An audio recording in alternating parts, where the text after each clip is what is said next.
Hello madam, live tayo ha. Hello po. Ito yung may-ari nung Dang's Eatery dito po sa may Marcos Highway.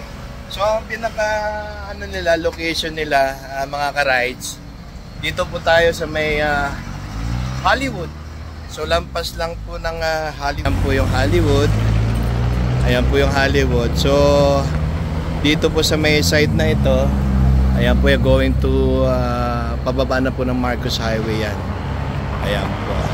So ito po yung ating magandang may-ari ng Dang's Eatery here in Baguio City.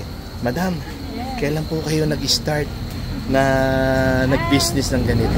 Ay, doon pa po sa Bingaw pa yun. Okay. 2007 pa. 2007 pa. Kaya lang. Oo.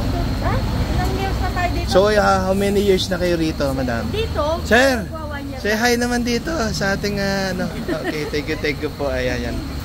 Dati kami doon sa may tapat ng Honda. Honda. Okay.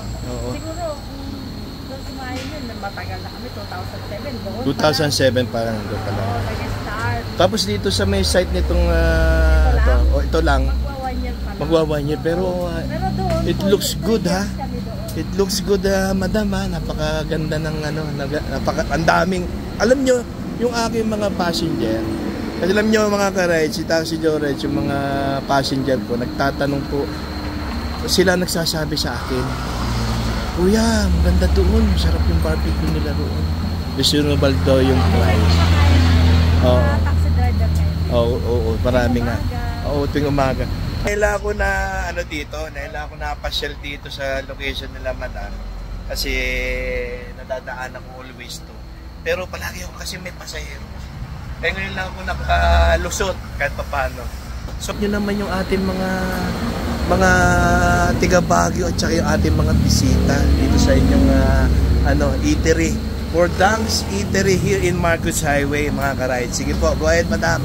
Sige po. Kayo dito sa Dang's Barbecue and Eatery. Ayun yan ang sinasabi ko na. So invite nyo rin sila doon sa second branch nyo. Okay.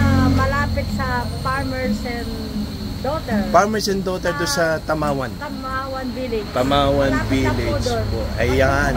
Sa September 6. Yun ayan na tama. Kaya mga ka-rides, huwag nyo yung sinasabi ni madam, yung malapit doon sa Farm's Daughter.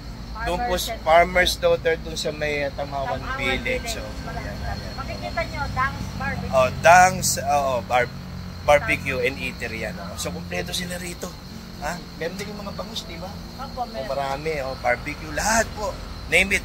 Ang sarap po ng kanilang barbecue. Ito pinaka one of the famous at saka pinaka masarap na barbecue here in Baguio City na natikman ko.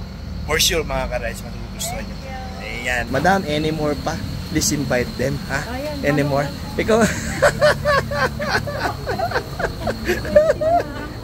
Sige madam, thank you very much sa interview at saka salamat ng marami. So mga yung aking interview para kay madam dito sa Dang's Eatery. So huwag niyo po silang kakalimutan pag dumadaan kayo ng Marcos.